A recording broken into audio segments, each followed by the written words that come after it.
It's interesting because as a Jungian myself, experiencing 7 years of study and analysis,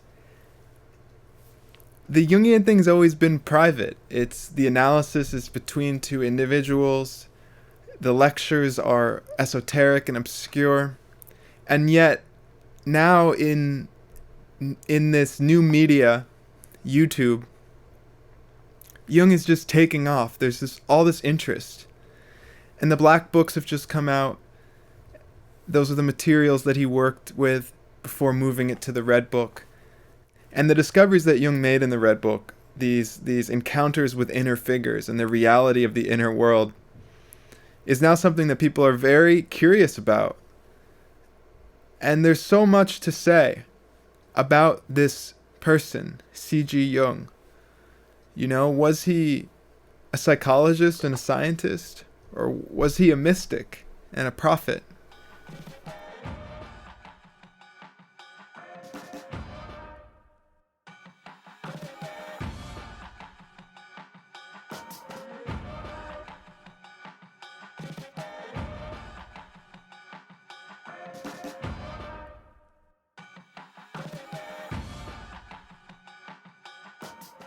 He's a complex figure, and he has had a major impact on my life personally, and increasingly he's becoming relevant to the public. Why is this? He knew at the time when the red book was first begun, when he first started writing in the black books, that there was some schism between Europe, the European ego, and the unconscious. And what he encountered within himself changed him for the rest of his life. He became aware of the inner world, the psychology of man, as having a life of its own.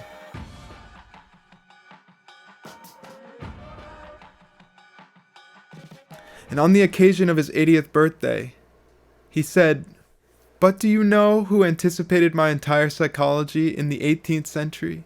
The Hasidic rabbi, who was called the Great Magi. He was a most impressive man." Now, what does this mean that this German psychologist is referring to mystical Judaism? Well, let me just say that in the Red Book, who are some of the major figures that Jung encounters? Salome, Elijah, the souls of Jerusalem. It's quite curious, isn't it? On the occasion of his 80th birthday, he refers to the Great Magi, the mystical teachings of the Hasidic. And the Hasidic Jews interpret a verse in which they say that God is leaning on Jacob. And this idea that God is leaning on man is the equivalent to Jung's central concept of the ego and self relationship. And it's in the Red Book that Jung develops his relationship to the self, the greater personality, the transcendent, maybe called the God image in Jungian terms. He develops this by way of contact with the anima and the monopersonality, the anima being at first Salome and the monopersonality being Philemon. The anima insists on this explorative mode. This explorative mode revitalizes what had been lost by basically disassociation of the ego, separation from the unconscious. Jung is led into that by the anima, and yet Elijah appears. Elijah says, "I don't like this multitude." So why is it that Jung is linked to these Jewish figures? It's really quite odd. But in Memories, Dreams, and Reflections, Jung writes about a vision that he had in 1944 when he was with fever. He says, "I felt as though I were floating in space, as though I were safe in the womb of the universe in a tremendous void, but filled with the highest possible feeling of happiness." This is eternal bliss, Jung thought. This cannot be described. It is far too wonderful. Everything around him seemed enchanted. At this hour of the night, the nurse brought him some food which she had warmed. For a time it seemed to me that she was an old Jewish woman, much older than she actually was, and she was preparing ritual kosher dishes. When he looked at her, she seemed as if she had a blue halo around her head. I myself was, so it seemed, in the garden of pomegranates, and the wedding of Tiferet and Malkuth was taking place. Tiferet and Malkuth was taking place. That's the Kabbalah. Says, or else I was Rabbi Simon ben Yochai, whose wedding in the afterlife was being celebrated. He says, it was the mystic marriage as it appears in the Kabbalistic tradition. I cannot tell you how wonderful it was. Now this mystical marriage goes on, and he sees other imagery from other cultures as well. Jung was a man of multitudes. His volumes, his collected works, are an attempt to take material out of their original matrix, their original cultural, religious matrix, extract the images and analyze them to create a psychology of the soul. His attempt is to get individuals to withdraw projections and assimilate their meaning. That the inner world is projected onto the outer world, onto other individuals, into mythology. And that by retrieving these images, we become conscious.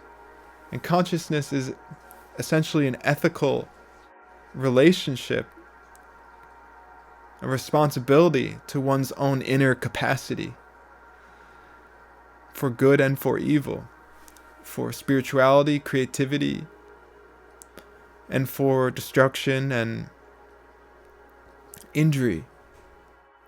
This marriage of heaven and earth is an attempt to bring into alignment, into wholeness, into conjunction, the extreme opposites that exist within the soul of man. That is the earthly, we might say animal qualities, and the heavenly, spiritual qualities. And what Jung saw was that by withdrawing the projections, one can look and discriminate and make sense. And yet these visions are mystical. They're beyond reason. They're beyond comprehension. The mystic marriage, as it appears in the Kabbalistic tradition. Beyond comprehension, and yet seeking unity. Now it's interesting to think. He encountered Elijah the prophet in his inner world. Why? And then in this pinnacle vision of 1944, his conjunctio vision, his vision of the marriage of heaven and earth, is from the Kabbalistic tradition, and he speaks of Rabbi Simon ben Yochai. In another place, he speaks of the great Magi, anticipating his entire psychology. Why? Now there's a clue in the Jewish oral tradition. It says in these times, the past couple hundred years, in these times, the prominence would be shifted to the Gentiles. So that because of the sins of the Jew, the prominence was shifted to Jung. What am I saying? Look, what I'm saying here is that Elijah the prophet, this image, it says, I don't like this multitude. And eventually, as humanity, we will reach a unity. A unity is the goal. But Jung's prophecy, Jung's contribution was to show that we can't ignore the multitude. We have to go down to the mother, to the goddess, which is represented, a symbol of the unconscious itself. And so individuals now are on YouTube looking for the shadow and for the anima. They want to understand the multitude like Jung did. Like Jung himself encountered the multitude, and he encountered it in his patients time and time again.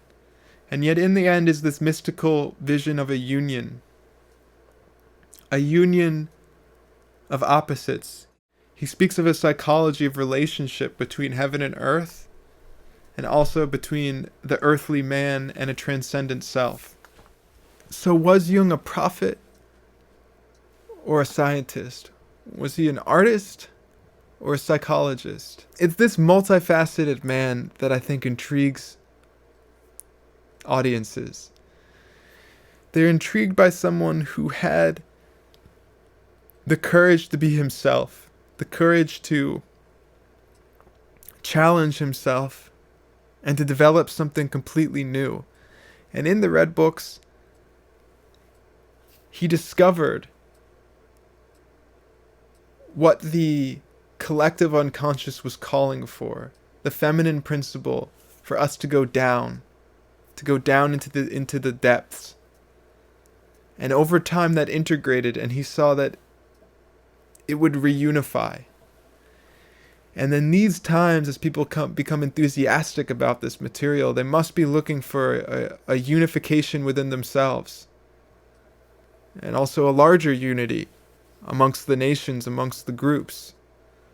So that this marriage of heaven and earth, and this relationship to a transcendent self, is dependent on us as individuals to become conscious of our power, that our thoughts matter, that our behaviors matter, that what we look at and what we consume matters.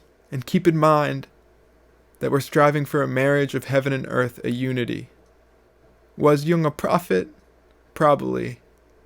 Was he an artist? He wasn't so vain to be an artist, but in some senses he was a great one. Was he a psychologist? Not in the sense that we speak of psychology today, but he invented a unique psychology, a psychology of the soul. And was he a scholar? He was a great scholar. He was a scholar with an intellect and a discipline that is rarely, if ever, seen in human history. Jung was an outstanding man, and his prominence will live on, and I hope to see the Jungian YouTube community do the reading. Let's talk about it. What are you seeing in the black books and the red books? What type of material is interesting to you? Do you notice Elijah's key role in that climactic moment?